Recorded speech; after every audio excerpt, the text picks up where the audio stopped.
bienvenidos a la entrevista del día, como siempre, por las pantallas de Antofagasta Televisión. Nos acompaña en el estudio Raúl Godoy, él es diputado de la provincia de Neuquén, en Argentina, representante del Partido de los Trabajadores Socialistas y también perteneciente a este colectivo que se forma del Frente Izquierda. Está en Antofagasta a propósito precisamente de las movilizaciones, ha estado recorriendo algunas otras regiones del país y queremos conocer con él la mirada que también se tiene desde otro lugar, desde Argentina, precisamente lo que estamos viviendo en nuestro país durante las últimas semanas. Muchísimas gracias por acompañarnos en esta entrevista en Antofagasta también, por supuesto. No, muchas gracias a ustedes por la recepción. Gracias. Diputado, ¿de qué manera ustedes van un poco haciendo el primer análisis? Llevamos ya más de 2 semanas, ¿cierto?, de movilizaciones en el país. Sin duda, el resto de Latinoamérica y otras partes del mundo han mirado con muchísima atención lo que ha ocurrido en las calles versus este país que un poco se conocía a nivel mundial tan estable, con sus democracias, con sus números. ¿Cómo ven ustedes un poco haciendo el primer análisis de lo que ha ocurrido en nuestro país durante las últimas semanas? Sí, bueno, en primer lugar se demostró que Chile no era un oasis, sino que es parte integrada de un mundo capitalista en crisis, donde hay una guerra comercial entre China y Estados Unidos, y hay levantamientos populares en muchos lugares del mundo, ¿no? Un proceso, una etapa en la que pareciera que hubiese florecido, que impactó en Francia con los chalecos amarillos, gente hastiada, cansada de tener que pagar los negocios de otros, ¿no? Este levantamiento en Francia, y bueno, y acá en Latinoamérica con procesos en Ecuador, en Haití, procesos muy fuertes, y bueno, y Chile que viene a sacudir nuevamente con la juventud, ¿no? Con los jóvenes, con los estudiantes, sacudiendo esta modorra, sacudiendo esta situación de agobio, de hartazgo. Y bueno, de alguna manera lo vimos como una rebelión popular en Latinoamérica, donde de alguna manera fue un acto de desagravio. A Chile se la usó mucho los liberales para mostrar un ejemplo de cómo funcionaba, y cerraban todos los números por arriba, pero cerraban en base a la miseria, a la pobreza, a la falta de educación, de salud, a que los abuelos, la gente que se jubilaba o se pensionaba, tuviera salarios de hambre o de muerte muchas veces, porque no tenía que elegir entre comer o comprarse los medicamentos. Y esta cuestión de desigualdad, ¿no?, que lo que pone en escena acá en Latinoamérica es un continente muy rico, es decir, no hay miseria, no hay pobreza en nuestros países, hay saqueo de multinacionales y demás. Entonces, de alguna manera a nosotros nos impactó mucho, y bueno, nos hermanan muchas cosas con el pueblo chileno que de alguna manera motivó a que viajáramos, a que quisiéramos venir a traer la solidaridad, porque entendemos que es un proceso en el cual estamos profundamente hermanados, ¿no? Porque somos países sometidos por los mismos poderes, ¿no? Desde Estados Unidos, países con transnacionales, con multinacionales que saquean nuestros recursos, contaminan, se llevan toda la riqueza y acá dejan la miseria. La movilización, uno tiene la impresión desde acá que en Argentina es mucho más a flor de piel, o sea, se reclama mucho más, una cuestión casi de idiosincrasia hacía que esta sociedad pactara, pese a que el enojo y el descontento era una cuestión conocida. Había quienes tenían micrófono abierto respecto de la crítica de los sueldos, de las ISAPRES, de la salud desde hace muchos años en nuestro país, pero que pareciera haber un pacto casi social de que la gente un poco aguantaba. Es parte también de este modelo de nuestra idiosincrasia. ¿Cómo vas viendo esa relación de casi silencio durante muchos años y este estallido social que restrega en la cara todo lo que no se ha podido resolver en las últimas décadas? Nosotros hablamos de complicidades, es decir, nada es natural. Es decir, si uno no tiene voceros, los voceros necesarios, los voceros suficientes para hacer ver ese malestar, cuando muchas veces las conducciones sindicales son silenciosas ante esta explotación, ante este avance en quita de derechos, se callan la boca durante muchos años porque tienen un buen pasar. O lo mismo diputados del oficialismo, de la oposición también, porque esto, digamos, entendemos nosotros este levantamiento, al igual que en el 2001 en Argentina se gritaba que se vayan todos. Era una bronca contra todas las instituciones, porque ¿qué hizo la justicia, ¿no?, como poder independiente que lo pintan todos estos años de injusticia? ¿Qué hicieron todas las instituciones? ¿Qué hicieron los dirigentes sindicales? Entonces, esto es lo que se desnuda de alguna manera acá. Nosotros entendemos que los malestares, a veces pasa esto, ¿no?, que hay complicidades por parte de la oposición, a veces, del oficialismo de la oposición, y también de las conducciones sindicales que pactan a veces pequeñas cosas, pequeñas mejoras, pero nunca toman la demanda de fondo. Y eso también pasó en Argentina, digamos, cuando fue el 2001, bueno, y posteriormente también. Ahora en Argentina yo creo que no ha habido un proceso más profundo de movilización, porque la gente ha depositado muchas expectativas en lo electoral. Entonces, como habían elecciones, la oposición tiró un eslogan hace unos años atrás que decía ¡ay 2019! Entonces decían aguantá, aguantá, aguantá. Bueno, ahora tenemos un problema, porque en el lapso de este tiempo hubo un endeudamiento brutal con el Fondo Monetario Internacional, que hay que ver de acá para adelante qué pasa. Por eso para nosotros estamos mirando con muchísima atención el proceso chileno, estamos mirando con muchísima atención hermanarnos entre dos pueblos hermanos, que muchas veces intentaron dividirnos, meter muchas cosas en el medio, pero nos hermanan muchísimas cosas. Raúl, hay coincidencias, tú dices, claro, entre ambas naciones, ¿no? Y de alguna manera te quiero preguntar por las izquierdas. ¿Cómo ves tú el rol que han jugado? Tú recién decías los gremios, uno podría pensar en la CUT, el Colegio de Profesores, los gremios médicos, que también uno podría decir han sido quizás cómplices más pasivos o activos en otros casos de una situación que en Chile se venía dando hace bastante tiempo. Pero ¿qué pasa también con esas izquierdas hoy día en nuestro país que van encontrando quizás distintos canales? Tenemos un cambio en el Congreso, por ejemplo, del Frente Amplio que finalmente llega, pero el sistema y la institución de nuestros parlamentarios, por ejemplo, en el caso de los diputados, senadores que ganan sueldos muy altos, que son muy cuestionados por la población respecto de todos esos fondos que ellos tienen a su disposición, sin en definitiva lograr resolver lo que la gente hoy día quiere. ¿Cómo ves también esos roles hoy día de esas izquierdas en Chile, de las nuevas izquierdas? Bueno, mire, con una situación de crisis capitalista y demás, y en general no se puede ser tibio, y no se puede andar a medias. Y en este sentido no nos podemos adaptar, una izquierda que tiene acceso a estas instituciones, adaptarnos a lo que hay. Porque si no, empezamos a formar parte. Nosotros del Frente de Izquierda y los trabajadores en la Argentina es un frente de varios partidos. Mi partido, el PTS, que es un partido hermano del PTR acá en Chile, el Partido Obrero, Izquierda Socialista y ahora el MST. Son 4 partidos que integramos este frente. Bueno, nosotros entramos al Congreso, a los parlamentos con una tónica. Todos los diputados y diputadas que accedemos a un cargo, automáticamente cobramos el mismo sueldo que una maestra, el mismo sueldo que una profesora, y lo demás está puesto en un fondo de lucha. Automáticamente accedemos a un cargo, renunciamos a nuestra jubilación de privilegio ante escribano público, para mostrar justamente que nuestro acceso a una banca parlamentaria tiene que ver con la lucha de los trabajadores, las mujeres y la juventud, y no por conveniencia propia o adaptarnos a este sistema. Entonces yo creo que hay una izquierda, entre comillas, bastante adaptada a los regímenes, ¿no? Escéptica de lo que pueden hacer los trabajadores. Y muchas veces la juventud y los trabajadores dan grandes sorpresas a estos sectores que se van adaptando, ¿no? De a poco, ya son parte de un juego parlamentario. Por ejemplo, hoy en día, en Chile, uno ve la cantidad de violaciones a los derechos humanos que hay. Chicas y chicos desaparecidos, que hay listas de personas. Hay más de 140 personas que le han quitado la vista, le han sacado un ojo. Han habido violaciones. ¿Y cómo puede haber un diálogo normal en un parlamento? ¿Cómo se puede hablar de que uno puede estar negociando y sumando un puntito más? Yo creo que eso es terrible para una izquierda que se preside tal. Creo que el rol de los diputados y diputadas sería estar junto a los trabajadores, junto a los jóvenes que se manifiestan y pararse desde ahí a reclamar los derechos y no ser parte de un juego que en última instancia es para mantener lo anterior, ¿no? Eso yo creo que hay una situación abierta. No está cerrado en Chile, no han podido cerrar con palos, con represión, y yo en esto tenemos mucha preocupación. Vemos una especie de terrorismo de Estado de baja intensidad en Chile. Es decir, hay un estado de excepción de hecho. Acá se dijo que se había levantado el estado de excepción, pero uno camina por la calle y a mí me pasa, uno está en estado de excepción. ¿Tú ves que faltan voces en el fondo para denunciar con suficiente fuerza o condenar estos hechos que tampoco la izquierda, tú dices, un poco tibia, ¿o no? Totalmente, de alguna manera está convalidando esta situación. Es decir, uno puede ser más crítico y demás, pero ¿cómo puede estar funcionando normalmente? ¿Cómo puede haber una normalidad con semejante situación que se está viviendo en las calles?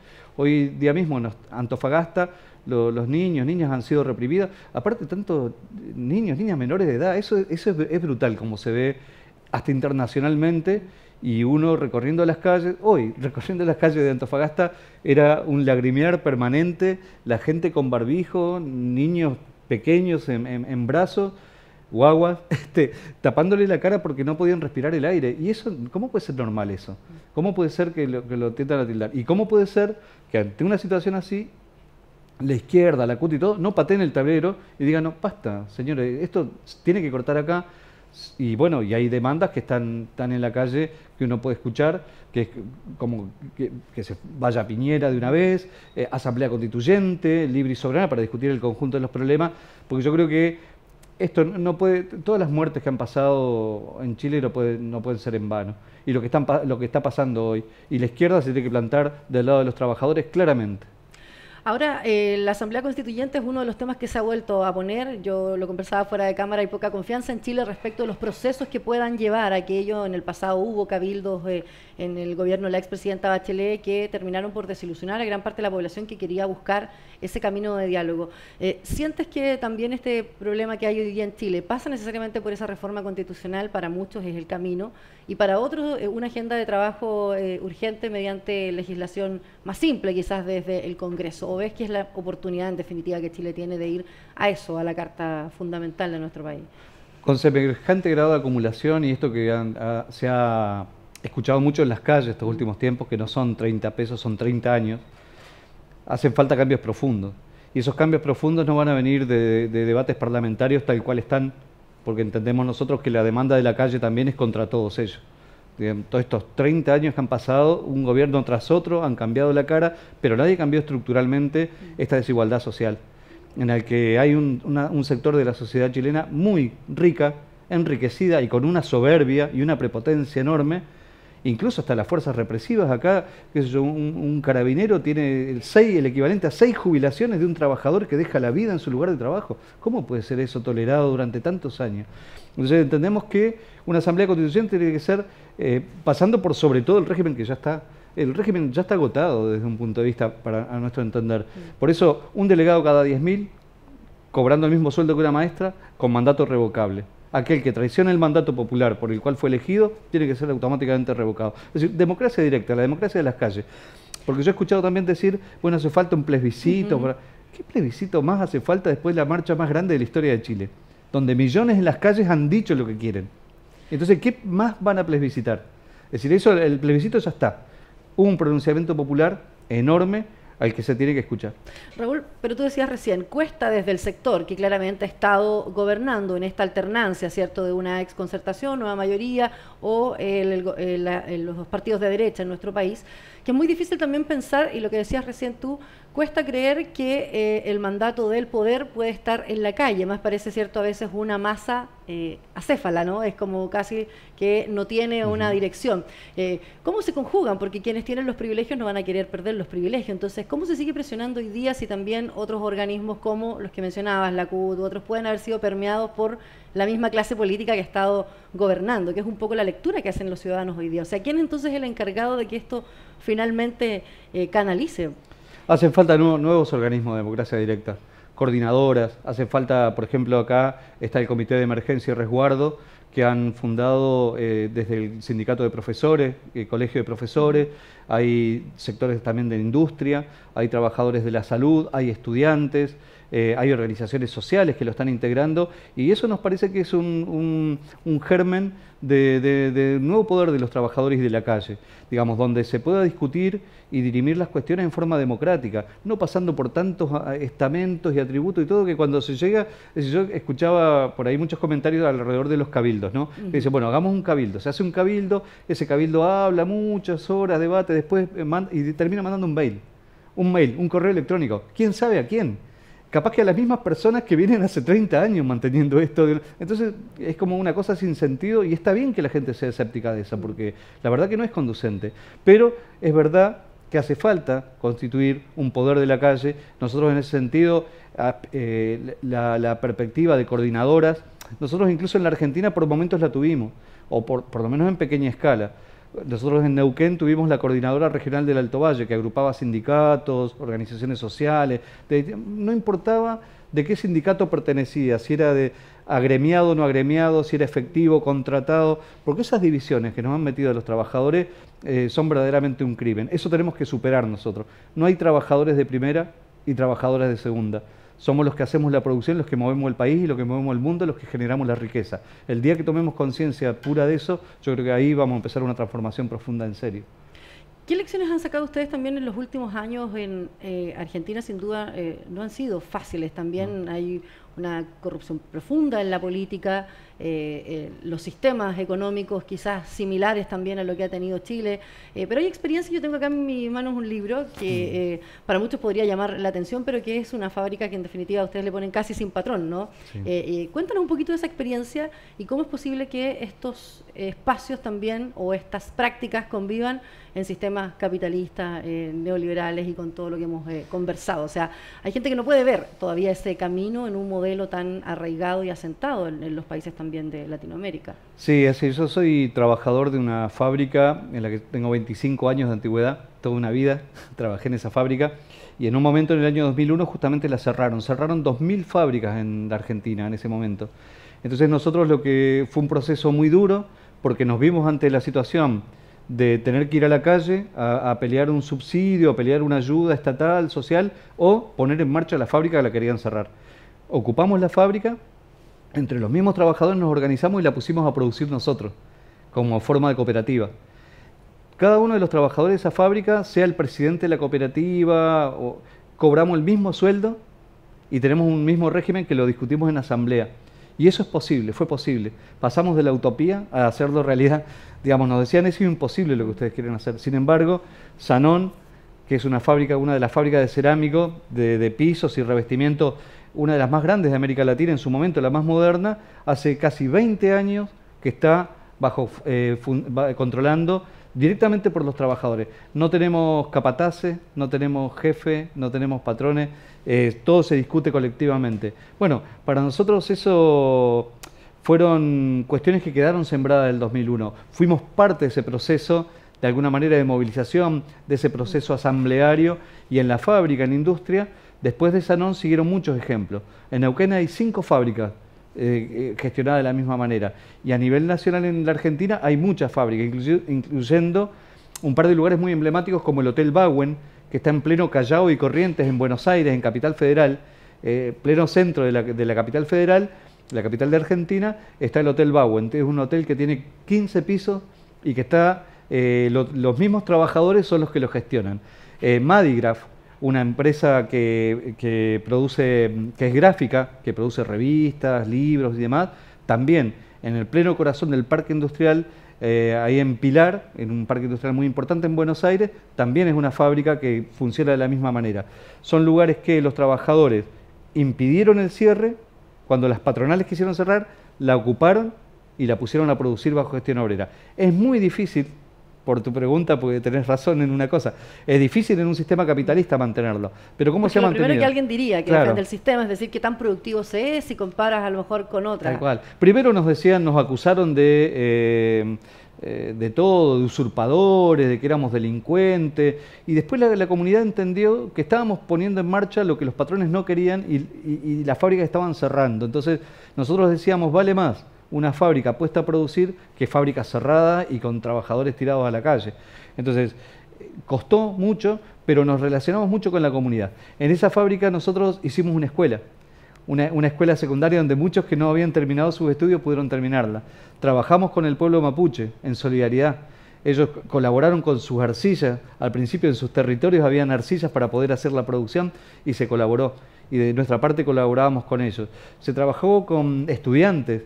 Se hizo un pacto con la Universidad Nacional del Comahue, con una universidad pública, en el sentido que ellos colaboraban con la gestión obrera, ayudándonos a la administración, a planificar, estudiantes de ingeniería, estudiantes de economía, y nuestro compromiso fue defender la universidad pública. Es decir, que que los hijos de los trabajadores pudieran acceder a la universidad en forma gratuita. Fue una cosa que esto parece que es un cuento, pero es la pura verdad, digamos, es una realidad, bueno, que estaba un poco contada en ese libro. Y ahora tú decías lo más complejo que es, porque el sistema sigue siendo el mismo, pero estos son ejemplos o botones que se van sumando tras otros ejemplos a nivel, por ejemplo, país. Tú me contabas esas experiencias, pero sigue siendo complejo, ¿no? ¿Cuáles son esas principales complejidades? Porque para muchos pareciera ser difícil de cambiar en lo estructural modelos, insisto, que están tan arraigados o que llevan una práctica de tantos años también. El principal problema y obstáculo que tenemos es el capitalismo.